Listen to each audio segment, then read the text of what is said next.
வெண்பருத்தி நூலெடுத்து வாய் வெடிச்ச பூவெடுத்து நான் அணிஞ்சிட தொடுத்து வச்ச நடினமான மாலை இது.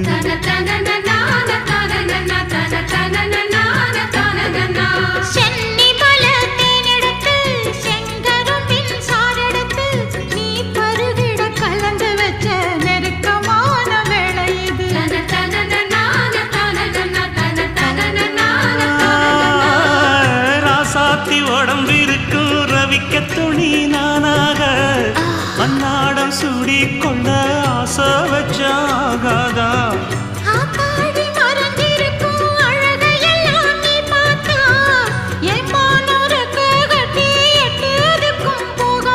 அடிச்சி சக்கரையே எட்டி நீயும் நிக்கிறையே நான் ஏங்கி ஏங்கி பார்க்கிற போறாங்க.